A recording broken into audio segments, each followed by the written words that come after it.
Most developers write async code every day. But testing it in Jest? That's where subtle bugs love to hide. The cleanest approach is async and await directly in your test function. Mark the test as async, then await the call under test. If the promise rejects, Jest catches the error and fails automatically. This is the recommended pattern for modern promise-based code. It reads like synchronous code and gives you clear, precise error messages. You can also return a promise from your test. Jest waits for it to settle. Better yet, use .resolves or .rejects matches directly on expect.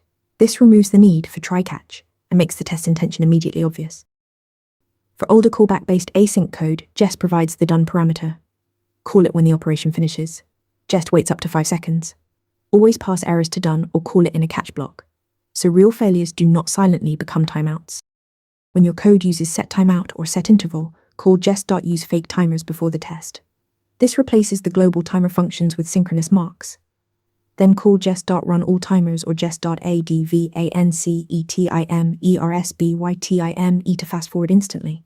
For async React components, testing libraries wait for retries and assertion until it passes, and findBy queries do the same, returning a promise that polls automatically.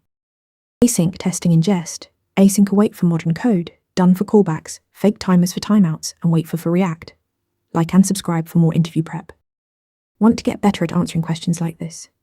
With Interview Mentor, you practice real interview questions out loud. You get personalized feedback and a grade on every answer, and you can track your improvement over time.